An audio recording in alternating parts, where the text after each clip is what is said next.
Welcome to the second week of our Majesty series. At ngayon po ay nandito tayo sa Matthew chapter 14. And ang topic po natin ngayong umaga ay called enough. Sabihin mo sa tabi mo, enough. Sa Tagalog ay sapat. Diba? Napansin niyo po yung mga kinita natin kanina. It is all about sa kabutihan po ng Diyos dahil siya po ay sapat. So ngayon, kakatapos na po natin ng last week sa Matthew chapter 14, verses 1 to 12. Ngayon, dadiretso natin sa 13 hanggang 21. So sa mga inakala Matthew, siya nagsulat po nito, was a tax collector, isang tao na kinamumuhian ng kanyang mga kababayan. But then he met Jesus, he became a disciple, he was martyred. Siya ay pinatay para sa kanyang pininiwalaan, dala-dala niya ang katotohanan. And I know that he wrote this gospel para po tayo ay merong makita o meron tayong matutunan sa mga ginawa ng Panginoong Jesus nung siya ay nandito pa sa mundong ito 2,000 years ago. So kung nandyan po kayo, Matthew chapter 14, verses 13 hanggang 21. I will be reading in English Standard Version. Basahin po muna natin. This is a very special miracle na ginawa ng Diyos. And I will explain to you why later. So Matthew chapter 14, verse 13 hanggang 21. When Jesus heard what had happened, he withdrew by boat privately to a solitary place. Hearing of this, the crowds followed him on foot from the towns.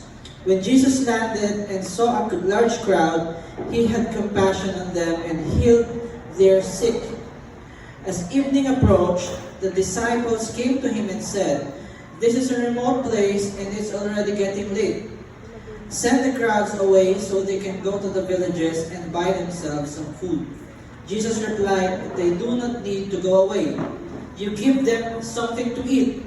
17. We have here only 5 loaves of bread and 2 fish, they answered. "Bring them here to me," he said. And he directed the people to sit down on the grass.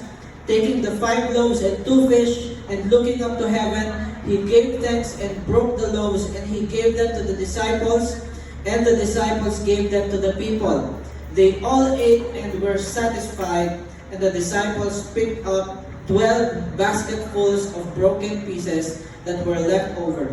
The number of those who ate was about 5,000 men, besides women and children. Aming Ama, makapangyarihan sa lahat, samahan mo po kami, O Diyos, sa lugar na ito. Lord, may I be a vessel of your message. Hindi po ang mensahe na aking pinag-prepare, Panginoon, kung hindi ang mensahe mo sa amin, ang ipakita mo at ituro mo sa amin ngayong umaga. Babago ang aming mga buhay sa pamamagitan ng iyong mga salita. Ikaw lamang ang mataas at maluwalhati. In the mighty, the majestic, and the matchless name of our Lord. Amen and amen. Palakpakan muna natin ang Diyos. Okay, so last week was a very gloomy introduction by Matthew in Matthew chapter 14. Kung maalala natin, it was the death of John the Baptist. Amen? Tama? Naalala po ninyo? It was the death of John the Baptist. Sa mga wala dito last week, you can go back to our YouTube or you can just read your Bible for yourself para makita mo kung ano yung nangyari last week. So basically, there was Herod, the grandson of Herod the Great, na nagpapatay ng mga bata sa kapanganakan ni Jesus. There was another Herod ngayon na nagpapatay kay John the Baptist, and he was getting paranoid. He was overthinking dahil narinig niya yung mga ginagawa ni Jesus. Tapos nakarating yung mensahe kay Jesus in the last part, in verse 12. Nakarating kay Jesus yung balita na naging weary o naging alert si Herod tungkol kay Jesus. And then immediately after nakamatayan ni John, inilagay ni Matthew itong miracle na ito on purpose sa kasunod. So, nung narinig ni Jesus na yung tungkol kay Herod at yung sa kamatayan ni John, ang ginawa niya is in verse 13, he withdrew to a solitary place. Ibig sabihin, umalis siya dahil gusto niya mapag-isa. Now, the Bible scholars, mga nag-aaral ng Bible, when we look at it, merong dalawang theory o dalawang pinagdedebatehan kung bakit si Jesus ay umalis. Una, it is that malungkot siya. Basically, malungkot siya sa kamatayan ni John. He was very close to this. Ito ay pinsan niya. And bukod doon, ito ang tao na ginamit ng Diyos to prepare the way for him. So malungkot siya, gusto niya mapag-isa. Pangalawa, it is that he is avoiding Herod. Dahil alam ni Jesus na pinapatay si John. So, we think, okay, it's in the disciples that it is both. It's showing na si Jesus is 100% man and 100% God. Bakit? Nung siya ay umalis, dahil siya ay malungkot, it shows that he has emotions here on earth. Ibig sabihin, nasaktan siya nung nalaman niya yung namatay si John. Yung pagkamatay ni John the Baptist. So gusto niya mapag-isa, gusto niya gusto niya ng emotional space, basically. Gusto niya ng time, gusto niya ng onting boundary, gusto niya ng moment alone with the Father. And isa ito sa mga gusto kong makita ninyo here na Jesus is 100% man. But at the same time, He is 100% God. Nung narinig niya na baka may plano rin sa kanya si Herod, ang ginawa niya is that He withdrew. Bakit? Alam niya na mamamatay siya. Alam niya na kailangan niya mamatay para sa mga tao, pero hindi pa panahon. Amen? So He is withdrawing Himself from unnecessary drama. Alam niyo yun, hindi pa kasi panahon na siya ay mamatay. So it is both. Okay? So kung makita natin itong passage na to, it is not just about multiplication. I know you want me to say that na kung anong ilagay natin sa kamay ng Diyos ay padadamihin niya, katulad ng mga kinawin natin kanina na siya ay sapat, na walang mahirap sa Kanya. Yes, that is true. Pero ngayon po, we will look a lot more, much deeper than the multiplication na ginawa ng Diyos, because there is so much happening in this passage. Another one is that, kung makikita niyo po, and if you will observe, okay, this is the only passage recorded in all four Gospels. It is recorded in Matthew, it is recorded in Mark, it is recorded in Luke, it is recorded in John.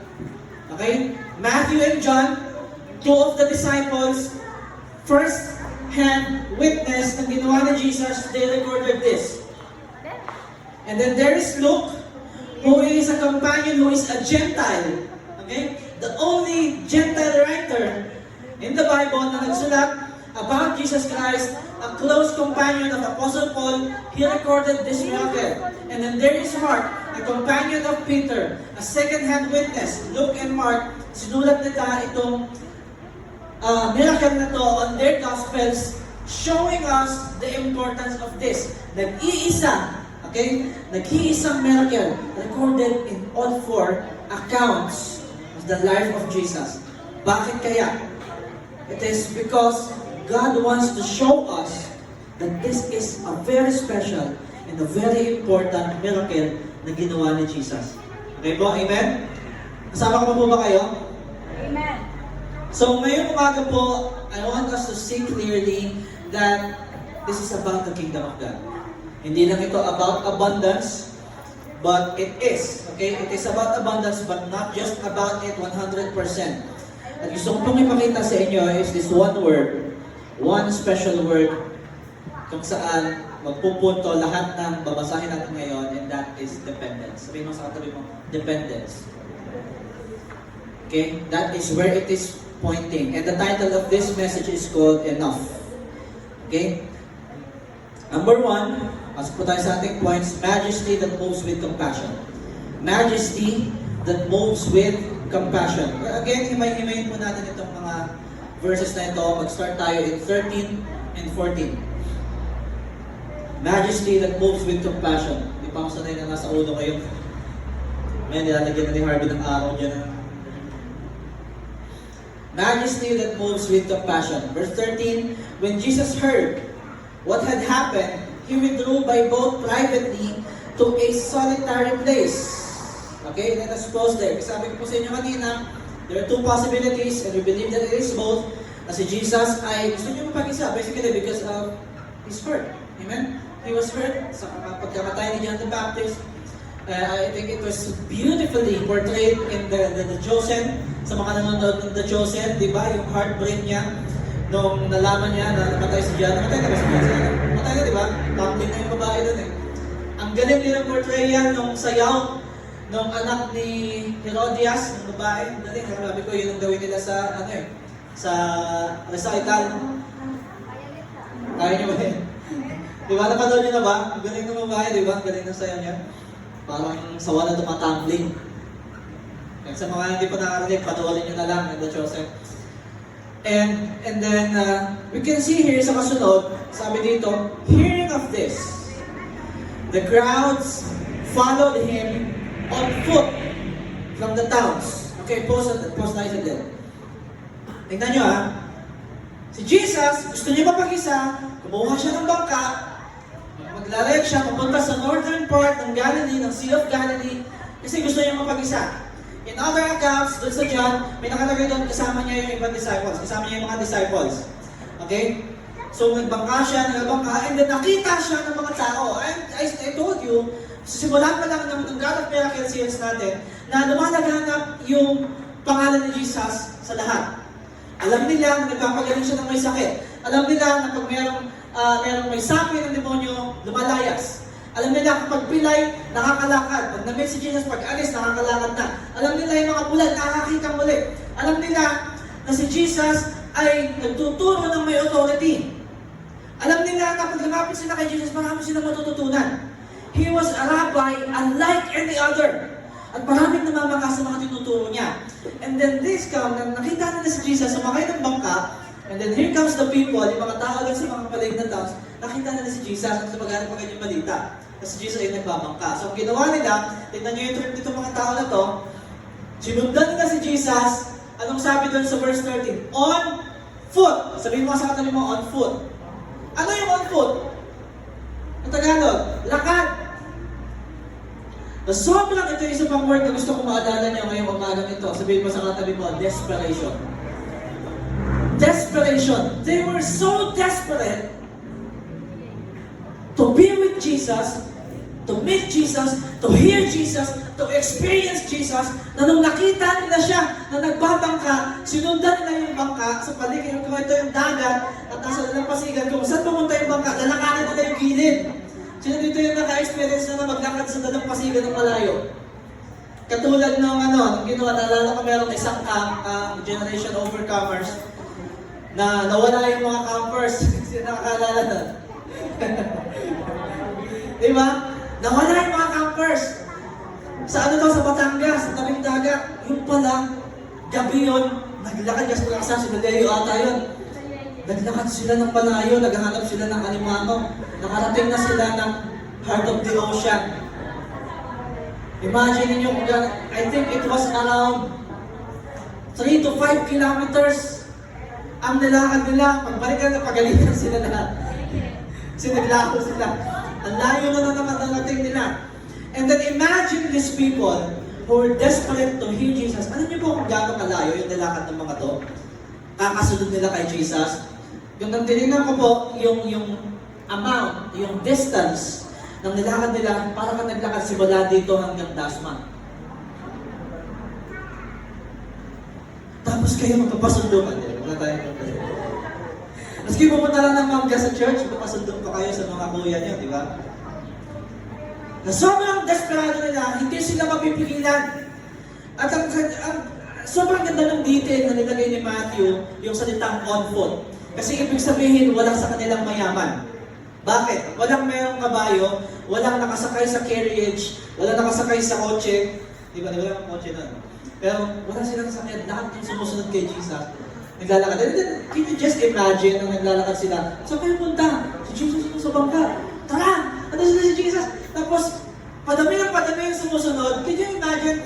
Hanggang sa pagdating ng dulo, hindi ba, nung binilang nila yung mga tao ito sa around 5,000, can you imagine 5,000 to 10,000 people walking on the shoreline dahil sumusunod sila. Sinusundan nila kung saan pupunta si Jesus.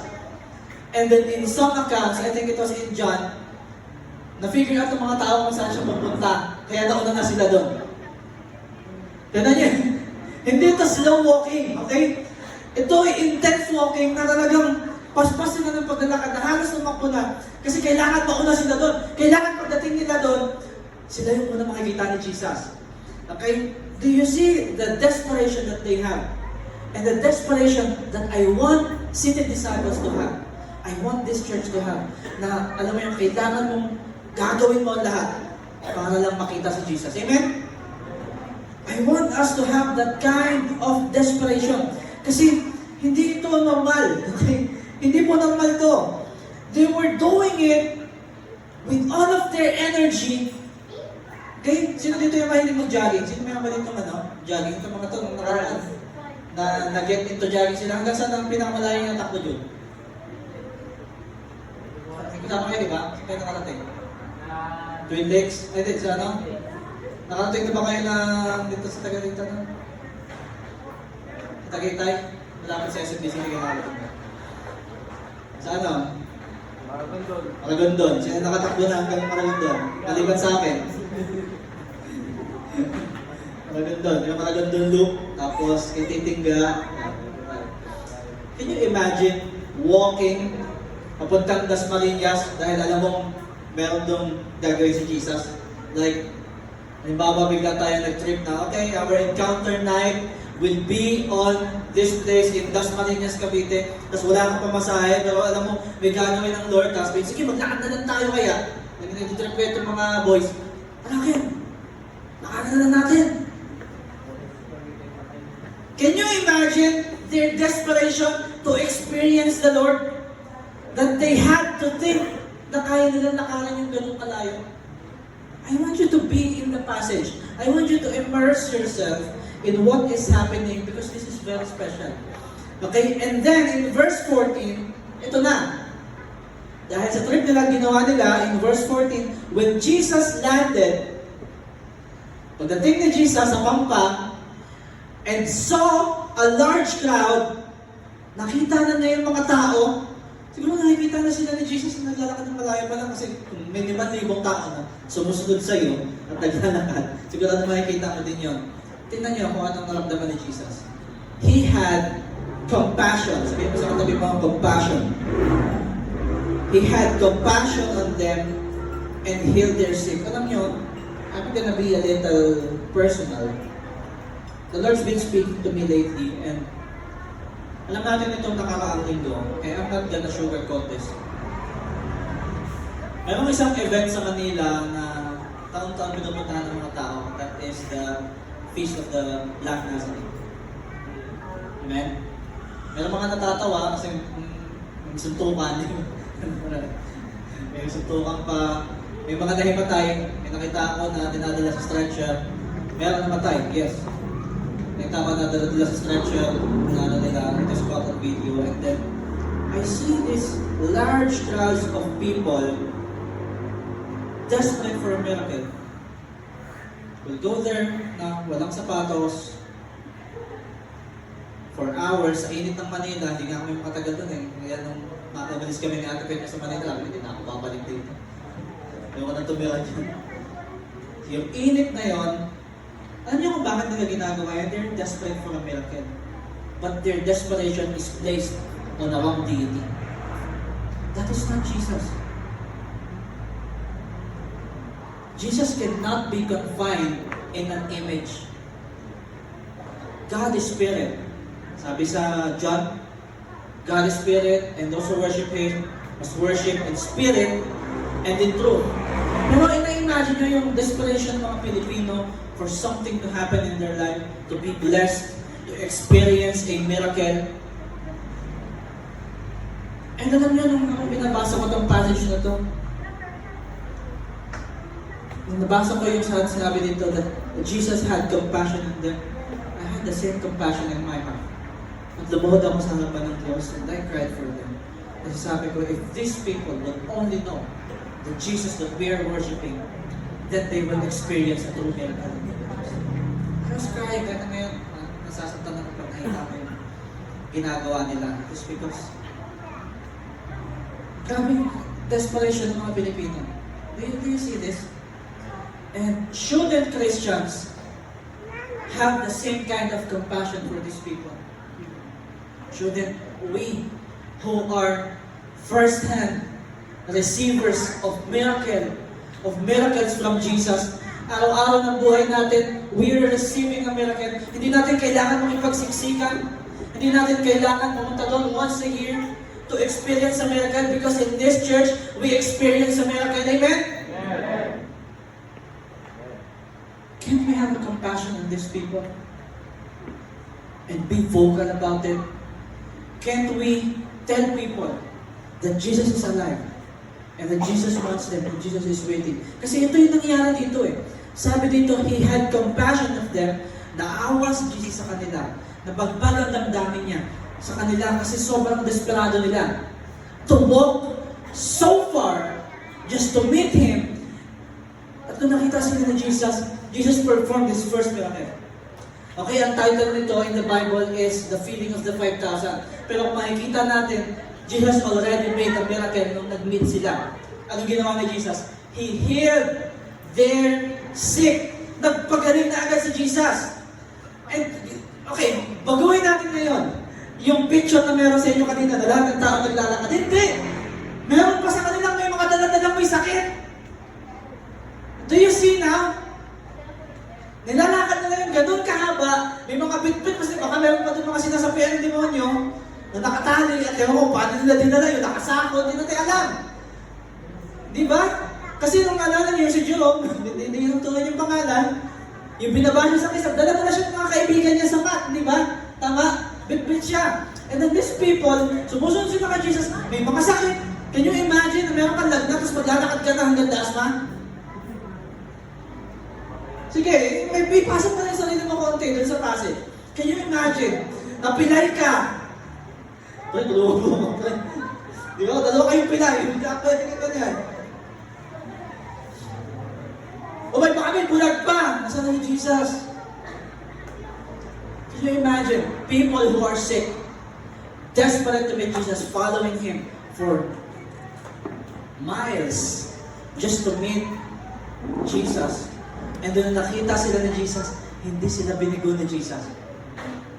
Nung nakita sila ni Jesus, the first thing that He did is that He had compassion and that He healed their sick. Walang umuwing luhaan kasi lahat ng may sakit, gumaling on the spot. Amen? Hindi na dinitin ni Matthew, ni Mark, ni Luke, at ni John kung paano pinagaling ni Jesus, because there is something coming, there is something greater coming. Okay? I want you to know also that compassion is not just something that Jesus does. It is who He is. The very embodiment of compassion is Jesus. He is the greatest example of compassion at yun ay pinakita niya sa atin sa pagkamatay niya sa krus. All of this is a foreshadowing of who He is. Pinapakita dito sa atin kung sino siya. Jesus is active. Nang nakita niya yung mga tao na desperado na lumapit sa Kanya, umaction siya agad. Number 2, okay? When our not enough meets His command. When our not enough meets His command. Pero bago natin ipasok niya hanggang sa 16, basahin natin yung 15. Okay? As evening approached, doon na tayo. As evening approached. So, ang nangyari, if you are going to cross-reference, kung babasahin mo lahat ng passages, Matthew, Mark, Luke, and John, nagturo si Jesus sa kanila. Okay? Hindi pagkatapos niyang pagalingin yung mga tao, si Jesus nagturo sa kanila out of compassion.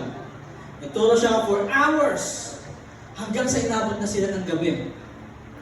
Imagine kung anong oras siguro si Jesus nagbangka, and then pagdating doon yung mga tao, naupo sila, nakatayo sila, nakikinig sila kay Jesus kasi gusto nilang marinig. Sa Diyan nakalagay doon, they were on a hillside. And nasa hillside sila sa may damuhan. Kaya yung boses ni Jesus about yung mga tao. If you will see in The Chosen, yung pagka-portray doon, medyo mas galing ng pagka-portray kasi nare-relay ng mga disciples. Nakatayo yung mga disciples sa malalayo kung ano yung tuturo ni Jesus ay naririnig din ng mga tao kasi nare-relay ng mga disciples. Amen? And then, we see them, they were sitting there listening to Jesus for hours. And this is the kind of Christians I want to see in this generation. Alam niyo kung bakit? Meron akong, meron akong isang kaibigan na hindi na ako mag-drop ng name kasi meron akong isang kaibigan na lumapit sa akin and then he said, gusto daw ibalik sa church nila yung special number ng choir. Sino gusto mag-choir? Gusto daw ibalik. Alam niyo kung bakit? Hindi dahil gusto nila magpuri sa Panginoon, sabi ng matatanda. Mga matatanda itong sinusumbong niya sa akin. Hindi dahil gusto nila magpuri sa Panginoon. Alam niyo kung bakit? Kung dahil gusto nila kasi paigsiin yung preaching. Sabi, pag special number tayo ng choir, para pabigsi naman yung preaching. Pastor. And I'm gonna be honest with you, this is the kind of Christians that we have today. Ang preaching natin dito sa City Disciples, 1 hour beyond max, di ba? Amen? Minsan, hindi pa umabot ng 1 hour. Minsan, napapasarap. Ito ng pinakauna nating binanatan yung Matthew, in Matthew chapter 4. Halos mabot tayo ng 1.5 hour. Yung apang nabot ako ng 2 hours that time. Pero can you imagine these people, they walk a long way to meet Jesus at umupo sila sa paanan ni Jesus, listening to Him, at inabot sila ng gabi sa pakikinig sa Kanya. Amen? So right now, I rebuke the spirit na pumipigil sa mga Kristiyano in Jesus' name na makinig sa preaching for hours. Kasi meron sa inyo, okay, sa iyo mamaya. Ilang pa yun sa iyo pag-uwi. Nagpipreach pa yung pastor, ang nasa isip mo na, okay, lutuin ko mamaya. Diretso nga ako magsuhin. Hindi ako bawa. Tsaka mas pera yung karne doon. Di ba? Na-experience kami ng mahabang preaching sa loob ng church. Yung mga nanay umuwi. Nawala yung mga nanay, nagsaing. Nagluto mo na, bumalik. Ano na? Tapos na. Tapos na. Wala na naintindihan. Okay, but if you can see these people who are so desperate for Jesus, and then they came at umupo sila at nakinig sila sa mga tinuturo ng Panginoon Jesus. Tignan nyo, nahabot sila ng gabi. Amen? Paubuti kaya tayo ng gabi ngayon. Amen? Amen? Okay lang. Okay na sa kanila. Sige. Diretso na natin hanggang Matthew chapter 17. Diyan ko lang. Okay. An evening approach. Ito na, may problema. As evening approached, the disciples came to Him and said, "This is a remote place, and it's already getting late. Send the crowds away so they can go to the villages and buy themselves some food." Okay, yung binabaan ni Jesus, siyempre, gusto nga mapag-isa ni Jesus, pupunta siya sa lugar na walang tao, sa lugar na tahimik. At doon nila sinundan si Jesus. So, ibig sabihin, sa lugar na yon, wala silang mabibilihan ng pagkain. At itong mga tao na to, dahil nga sobrang desperate nila, baka maiwanan sila ni Jesus, hindi ko lang sila nakapagplano na, dalhin mo nga yung saging. Sundan natin si Jesus. Hindi. Naiwan din nila yung mga pagkain nila, wala silang bugo. Wala silang lunchables. Okay? Sumunod lang sila kay Jesus, at nang nakita ng mga disciples, mayroong problema, inabot na tayo ng gabi, hindi pa sila kumakain. Ngayon, nagkaroon sila ng unilateral decision. Nagkaroon sila ng decision nila, all 12 disciples at yung mga kasama nila, nag-decision sila ng kanila. As disciples, this they do. Okay? Minsan ganito tayo eh. Diba? May problema sa church, may problema sa pamilya, may problema sa bahay. Magkagawa na tayo ng sarili nating solusyon without first consulting Jesus. Ano ang solusyon ng mga disciples? Lapit sila kay Jesus, may napag-desisyon na sila, Lord, pauwiin niyo po muna yung mga tao. Kasi wala ditong pagkain, papuntahin niyo po muna sila sa malalapit na village para bumili ng pagkain. So Jesus, sabi ni Jesus sa John, I think it is in John, that I have read, na tinas ni Jesus si Philip. Kasi sa pagkakasabi pa, alam ni Jesus na desisyon na sila. Pero meron ng something in mind si Jesus na gagawin niya. Okay? Kaya ito yung sagot ni Jesus sa kanila. In verse 16, Jesus replied, "They do not need to go away. You give them something to eat." Kayo nakakita ng problema, kayo magpakain. Do you see that? And most of the time, ganito tayo kay Jesus. Di ba? Okay, nakapag-desisyon ka na pala ng solusyon mo sa problema mo, ikaw na ang gumawa. Tapos magtataka ka, Lord, bakit di mo ako tinutulungan? Lord, bakit ganito na naman yung buhay mo? Bakit parang nandito ka nararamdaman? Gumawa ka na kasi ng sarili mong desisyon. Ang tamaan na lang, umangay na lang.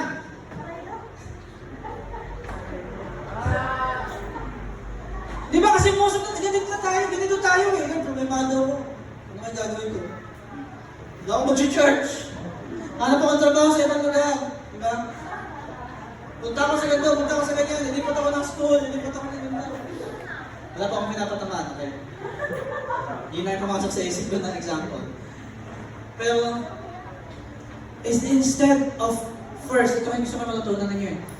Dito sa ginawa ng mga disciples, instead of first consulting Jesus, pwede naman sila lumapit kay Jesus. Lord, parang dito ko na po yung mga nakikinig. Ano kayong gagawin na? Pwede naman sana sila lumapit kay Jesus, hindi ba? Amen? They can do that, pero nagdesisyon na sila ng kanila. Kaya sabi ni Jesus sa kanila, you give them something to eat. Mas lumaki ngayon yung problema. Kasi, anong papakain namin sa 5,000 katao?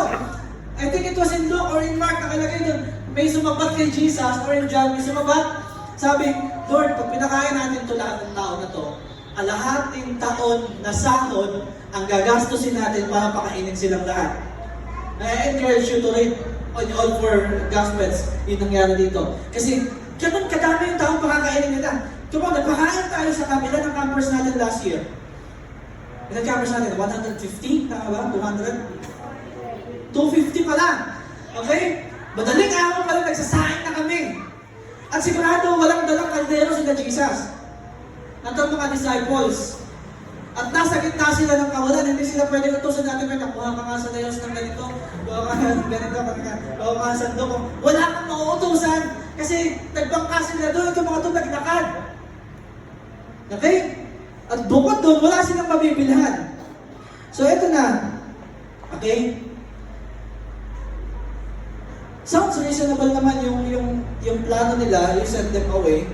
Pero kasi, hindi kasi matututo ng dependence sa Diyos ang mga tao if that happen. Kaya nga sabi ko sa inyo ngayon, that is the word that I want you to have today. It is called dependence. Kasi yung mga bagay na feeling natin ay imposible, sa Diyos walang imposible. Faith is the currency of the kingdom of God.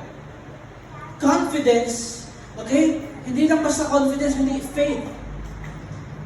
Which will develop into confidence pag nakita mo yung ginagawa ng Diyos. Ngayon, number 3, small offerings in the hand of God, in the hands of a majestic king. Palagay naman dyan, para makopya nila. Small offerings in the hand of a majestic king. Pasok tayo sa verse 17.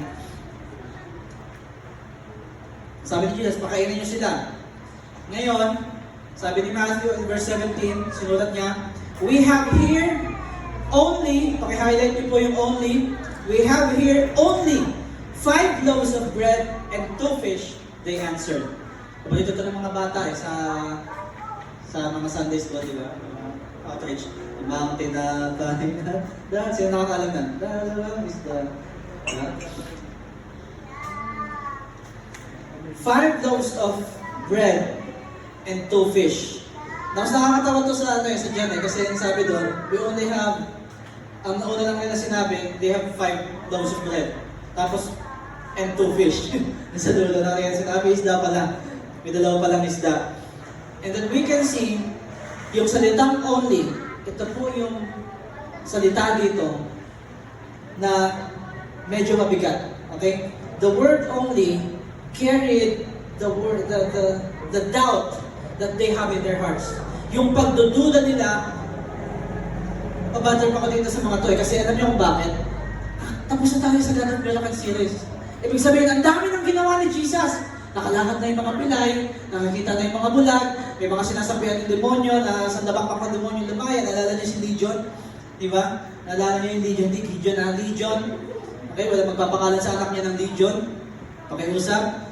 Okay, sinasabihan ng 12,000 pataas na demonyo, lumaya.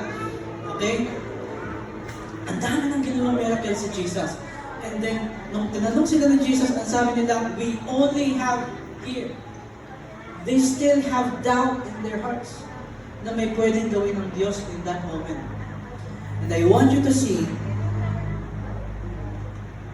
na ang kailangan natin gawin is in verse 18, katulad ng sinabi ni Jesus, hindi basta dinismiss ni Jesus yung offering. Sabi dito, bring them here to me. Dalahin nyo dito sa akin. Bring them here to me. At alam nyo itong 5 tinapay, 2 isda na to, hindi naman mga disciples may dala nito. If you can see, I encourage you to read all 4 Gospels, bata ang may dala ng 5 tinapay. Merienda yun ng bata. Siguro, sunod ako kay Jesus, nakita ko si Jesus. Ito, bangon mo, bugong. May dala sa kanya yung tinapay, tsaka yung isda niya, parang may pagkain siya. Buti pa yung bata, ready. Diba? Nakasunod siya doon. Tapos, siguro nagtanong-tanong, sino yung may pagkain? Ito na yung meron sila. 5 tinapay, 2 isda. And then in verse 19, nag-inventory sila.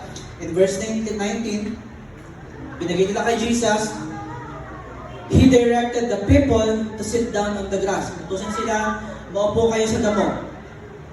So taking the 5 loaves and 2 fish and looking up to heaven, He gave thanks and broke the loaves. Then He gave them to the disciples, and the disciples gave them to the people. I want you to see that this is a picture of it is a pattern and a picture of something theological. Kung makikita natin, pinagpasalamat ng Panginoon, pinagpirapiraso at ibinigay. Saan natin ito makikita? Katulad ito ng the Last Supper. Amen? Katulad din ito ng ginagawa natin communion. At katulad ito ng ginagawa ng Diyos sa buhay mo. Sabihin mo sa katabi sa'yo. Bakit? Tataka. Why is there... Sino dito yung nagtataka na... Sino dito yung mga backslider? Nakagaling na sa backslide. Amen? Yung mga kayo yan. Galala na tayo, di ba? Galing sa backslide and then bumalik ka sa Lord, nag-commit ka ulit sa Lord, tapos napansin mo yung buhay mo, bakit parang mabigat yung buhay ko ngayon? Nung bumalik ako sa Lord. Akala ko ba pag bumalik ako sa Lord, masaya na. Kasi if I'm gonna be honest, I was in the same place.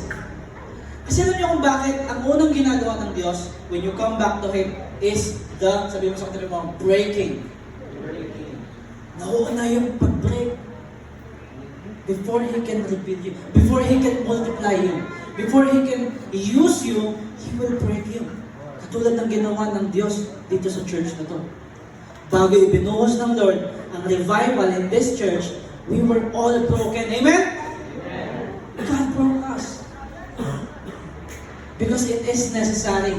And it is the picture of Him, it is the picture of what He does, at alam niyo, it is the picture of what John wrote, that Jesus is the bread of life. At kung makikita natin dito, okay, this is that the provision of the kingdom, ang pagpapala ng kaharian ng Diyos, it will flow through this word called surrender. Sabihin mo nga sa katabi mo, surrender. It is very important that we surrender it to God. Kasi kapag binigay mo yan sa Diyos, tsaka na lang yan mapapadami. If you hold on to it, at hindi mo yan isusuko sa Diyos, mananatili yung ganyan. But if you give it to Him, He will break it and He will multiply it. Amen? And that is what we are experiencing. Kaya huwag po tayo magtaka. The miracle does not begin when the food multiplies. It begins when the disciples placed what they had in Jesus' hands. Doon pala nasimula na yung miracle. And gusto ko pong makita din ninyo na hindi ginawa ni Jesus yung miracle mag-isa. Naging participant yung mga disciples sa miracle. Ngayon, ilagay ninyo yung sarili ninyo sa katatayuan ng mga disciples na pinagpirapiraso ni Jesus yung tinapay, binigyan kayo ng mga tinapay. Sige, ipamigay nyo yan. And then, may dala-dala kang basket, namimigay ka, tapos mauubos na, tapos pagbukas mo meron na ulit. What will develop in you if that happens to you? Mauubos yung tinapay mo, mamimigay ka, pagbukas mo meron na ulit. Mamimigay mo, pagbukas mo meron na ulit. It will develop your faith, amen? And it will develop your confidence in God. Kaya makikita mo, bakit? Kayang gawin ng Diyos to. Walang imposible sa Kanya. Amen? Kaya ganun, katibay ang ang pananampalataya ng mga disciples pagkatapos ng kamatayan ni Jesus. When they go back to all what Jesus had done, they realized walang imposible sa Diyos. Amen. And I want you all to understand that. Hindi lamang dito, hindi dito sa puso ninyo. Na kapag humaharap ka sa mga panahon na parang ulang, you know that there's nothing impossible with God. Kapag haharap ka sa mga circumstances na parang walang solusyon, na parang wala nang makakapagpagaling sa iyo, you will know and understand itong mga salitang ito na walang imposible sa Diyos. Amen? Katulad ng hinawit natin kanina, walang mahirap sa Diyos. Amen? Hindi padadamihin ng Diyos yung mga bagay na hindi mo sinusurrender sa Kanya. He will only multiply what we surrender. Okay? Yung mga nakikita natin na insufficient, yung time, yung energy, yung resources natin, or maybe even faith, maybe the very thing that Jesus is asking from you. Kaya ang tanong ngayon is, ano ba ang hinihingi mo sa akin, Lord? What are you asking of me? What do I need to surrender?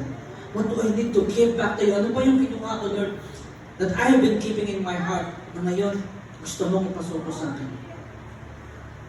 Niwala kayo sa akin, if you will not surrender that thing na hinihingi sa'yo ng Diyos, papaikot-ikot ka lang. You will go through the same problems, the same circumstances, different phases, same problems, because you are not surrendering to the Lord. And number 4, is the last point, majesty that satisfies completely. Majesty that satisfies completely. In verse 20, sabi diyan, they all ate and were satisfied. Sabi mo nga sa katabi mo, satisfied. And the disciples picked up 12 basketfuls of broken pieces that were left over. Doon po muna tayo. Lahat sila kumain, lahat sila nabusog. Okay? Siguro yung busog dito, yung parang nagsangyup, ganun level. Parang nag-aandi sangyup. Okay? Everyone was satisfied. Pero pagkatapos ng lahat, imagine, from 5 loaves of bread and 2 fish, nakapulot sila ng 12 basketfuls. 12 baskets na punong-puno ng pagkain sa mga tira-tira ng mga tao. Okay? And Matthew is very careful here. Hindi ito survival. This is abundance. Sabihin mo sa katabi mo, abundance. Yung number 12, it echoes God's provision for His covenant people. You can know na, alam natin ang Matthew ay sinulat originally para sa mga Jew, para sa mga Israelita. Pero dahil na-record ito in all 4 Gospels, okay, we can know that this is also for us. At para ito din sa atin ngayon. The King does not ration grace. Okay? Jesus feeds the multitude, but He also teaches the disciples na kapag sumunod sila sa Kanya, out of faith and out of trust, provision will never be exhausted. Kaya gano'n na lang yung pananampalataya namin at yung mga leaders dito sa church na to. Okay? Amen? Alam niyo, I've been challenged many times by pastors who were telling me na nagpo-provide ang Lord sa kanila out of nowhere. At alam niyo, nitong nakaraan, nag-iisip ako ng mga, ito para sa church, yung mga kailangan natin. And I am lowering my standards. Ito lang. I was lowering my standards kasi alam ko, parang imposible naman yata makabili kami ng ganito ngayon kasi in that instant, binasa mo ng Diyos eh. Parang ang iyong sinabi nila na we only have. And ngayon, nung pagkabasa sa akin ng Diyos, I have nothing but 100% complete trust. Amen? And I want you to have that as well. Bakit ito sinasabi? Hindi po ako para magyabang. Nangyayari lang lahat ng mga bagay na to because I trust completely in the Lord. So, if we can trust, at nakikita natin kung paano kumili sa Diyos, why can't you? Amen? Bakit hindi mo kayang gawin sa buhay mo magtiwala sa Diyos? Pwede po ba yan? Amen? If God can do this, what can He not do in your life? If God did this, anong hindi niya kaya gawin para sa'yo? Anong hindi niya kaya gawin para sa'yo? Anong hindi niya kaya gawin para sa buhay mo? Amen? Scarcity is the language of fear. Alam niyo, this is the spirit of poverty. Alam niyo, nung natukoy namin ni Pastor Kevin, yung spirit of poverty, kung ano yung itsura niya, familiar ito sa inyo. Alam niyo yung spirit of poverty? Gusto kong ipakita sa inyo. Ito yung ipinagpapalit ang pagsamba sa Diyos sa trabaho. Na alam mo na araw ng linggo, we will worship the Lord, we will read the Bible, pero ang gagawin mo, ay may trabaho kasi kami. That is the spirit of poverty. At magtataka ka, bakit nagtatrabaho ka naman, bakit hindi ka nakakalaya sa kakulangan? It is because the spirit of you're inviting the spirit of poverty in your life. When God wants to provide everything for you, if you follow Him. Everything that you need is already provided for, but you have to surrender it to the Lord. Amen? And we are trying to break the spirit of poverty, but we cannot do it for you. You have to break it with your covenant with the Lord. Sa iyong relationship with the Lord. Sa iyong tiwala sa Kanya. Sa iyong mandato na pinagkatiwala sa iyo ng Diyos. Okay? Abundance is the language of trust in the King. Jesus does not meet their needs. Jesus does not just meet their needs. Nireveal ng Diyos yung generosity ng kaharian ng Diyos. Amen? Sabihin mo nga yung word na yun sa katabi mo, generosity. Paspal mo na din sa Kanya. Sige, wag na. Mahirapan. The kingdom of God is very generous for those who put their 100% trust in the Lord. Amen? When He is the source, there is always, this is my favorite phrase, more than enough. Sabihin mo nga, more than enough. Kapag ka ang Diyos ang source natin, there is always more than enough. Hindi ka magkukulang, hindi ka mababayaan ng Diyos, you will be more than enough. Sapat sa iyong pangangailangan. Dito po tayo magtapos. Nilagay na ni Matthew itong miracle na ito dito. At in verse 21, basahin natin. The number of those who ate was about 5,000 men, besides women and children. Yung 5,000 na yun, yung mga lalaki pa lang yun. Hindi pa binilang yung babae. So kung lahat ng yun ay may isinama, okay, may kasama sa kanila na may sinama ng mga asawa o mga anak, it could be around 5,000 to 20,000 people pinakain ng Diyos in that moment. And I want you to know, at gusto ko na, I want you to know, na hindi lamang dito, okay? Hindi talagang maramdaman nyo sa buong buhay nyo na the Lord will provide for you. And the Lord is enough. Amen? Pwede ba natin sabihin yan, the Lord is enough? The Lord is enough. Sabihin natin, more than enough. May ba tayong lahat ng God's word?